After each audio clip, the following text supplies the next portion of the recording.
Just a marketing update first. Saturday, Monday, we got a few of these schedule situations during the season with the Big 12, so we find ourselves in the first thing non-conference wise. Noon game Saturday against Arkansas Pine Bluff, and then 7 p.m. game Monday against Old Southwest Conference team Rice. First of all, on tickets, it's my understanding there's a few limited tickets available for Saturday's noon game.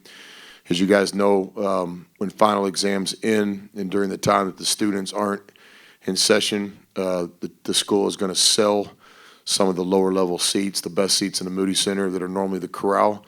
We still have the corral. We're still expecting great student attendance during the break, but obviously not the numbers when the students aren't in town. So encourage anybody that wants to come to a game. You can actually, I think, $25 get a lower level kind of best seat in the house. Then there might be a few left for Rice as well, but I know most of them are getting really close to sellouts. But I do know that for a fact there's about 50 seats as of this morning available for the Pine Bluff game. Doors will open 90 minutes before for students, as always, and then 1 hour before for the general public. I think looking ahead to the game against Stanford on Sunday, December 18th, noon tip, Pac-12 Stanford. We're playing in the Metroplex, which is important to us. We've taken the brand to South Texas this year in Edinburgh. This year we're proud to be back in the DFW Metroplex. I know next year we're in some communication trying to play in Houston, so it's important to us to take our team around the state of Texas, and we look forward to next Sunday playing in the American Airlines Center noon against Pac-12 Stanford. Tickets are available not only from the Texas ticket office, but also I think maybe the third party or maybe even the American Airlines Center. So I encourage everybody to come to that game and in the Metroplex. As we continue to unite the family, all these things are so important to us, recognizing past coaches, eras, teams, and certainly some of the best players in school history. And so really proud that Saturday's game is going to be the Jimmy Blacklock Classic. Jimmy's a friend of our program. Had a chance to have some interaction with him in our year and a half or so back in Austin. We just can't wait to honor him, a real legend, not only at the University of Texas, but really basketball in general in our state of Texas and this part of the country. The first black scholarship player, captain, starter at the University of Texas, did so many things off the court that are so much more important than basketball. The man he was, the human being, the courageous person, everything that he did for others that followed after him, including myself, because he made Texas basketball a better program. His story is well documented and it's real. It's pretty cool literally being around, a legend, somebody that not only changed our game, our university, but really society in a good way. I know how Coach Black felt about him, and to see Jimmy back is going to be great. The other thing that I'm pretty quick to try to explain to our players is his story is always going to be greater than basketball because he's a legend, but basketball, he is one of the best players that ever play at this school.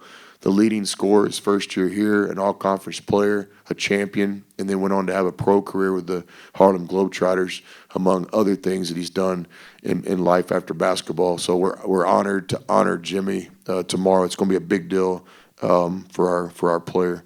CB's getting real close to getting to that 1,000-point mark. We always kind of pay attention to those things. Blessed to coach the guys we have on this year's team. Christian Bishop's a star. Our leader of our team in so many ways. He's going to graduate from Texas this spring. He's going to be a guy that definitely plays pro basketball. CB is a big part of what we're doing around here. We always want to recognize the guys' individual achievements as well. Questions, please? Coach, you're playing against Arkansas Pine Bluff on Saturday. They hung in there, almost beat TCU. They played Oklahoma to a really close game in the last 4 minutes of that matchup. So what are you looking for from your team to show against Arkansas Pine Bluff on Saturday? Yeah, to me, Pine Bluff starts with their coach. Solomon was a great player, not good, great. He's been a coach in winning programs. He's helped build programs, and now he's getting his chance as a head coach, and he's taking advantage of it. So it starts by understanding who he was as a player, and his teams really mirror his personality. Pine Bluff's going to play extremely hard, physical, aggressive, and that's how Coach was as a player, and his teams have followed his personality. So Pine Bluff's an experienced team, a lot of older players, some fifth-year guys, a lot of guys that have played college basketball. They have a great balance between perimeter player and inside play. They have some speed. They're a tall team. They're a big team. Only one guy on their team is shorter than 6'5" or 6'6", so they can present a lot of problems, which they have. Basically had TCU beat in Fort Worth. TCU had to make some plays in the last minute or two to win. And then just a few days later did the same thing in Norman, Oklahoma. So they have our full attention, certainly because of their players and their coach. But watching them almost beat two Big 12 teams on the road, I think our players understand that we'll have to play well tomorrow. Coach, what did you learn after the Illinois game as you watched film? Texas didn't play the way they usually do, and what came out of that? What did you work on this week as you watched? Yeah, the first thing I think you got to recognize that the other team's really good.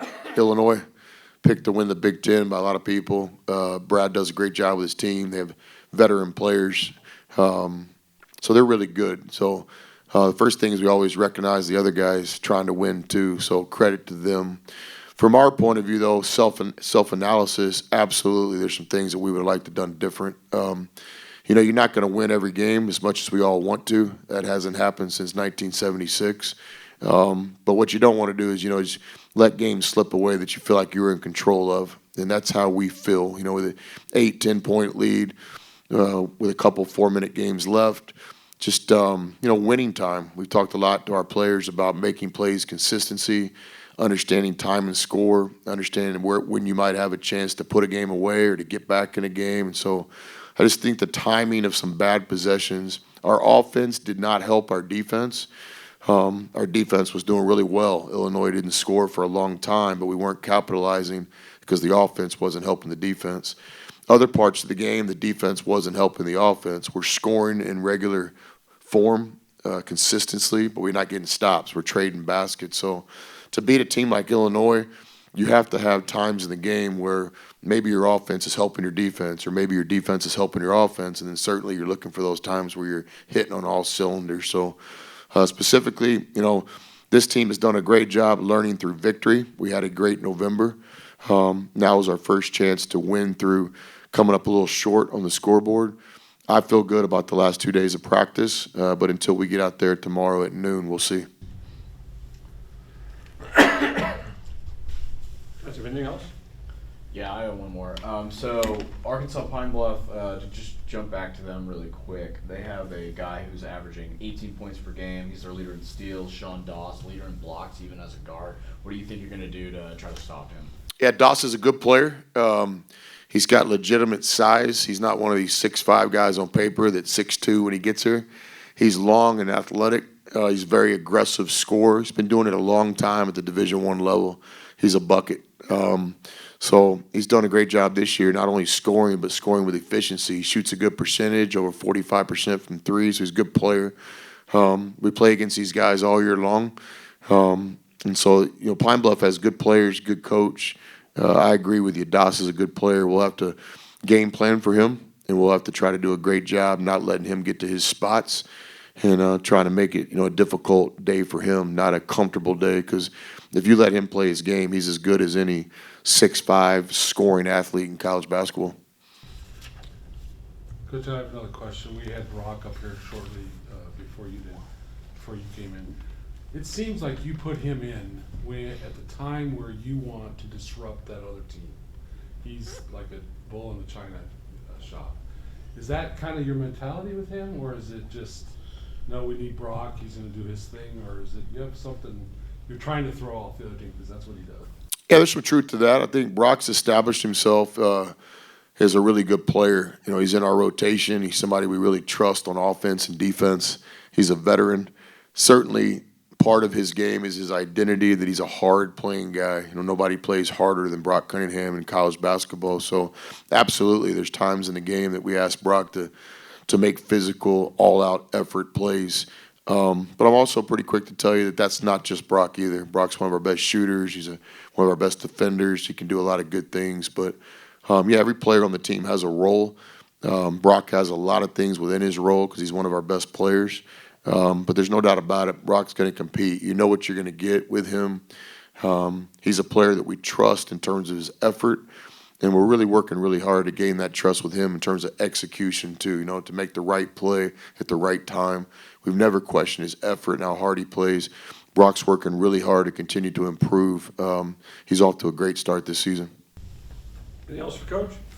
Appreciate you guys. Yes. Thanks, Thanks, Coach. Coach.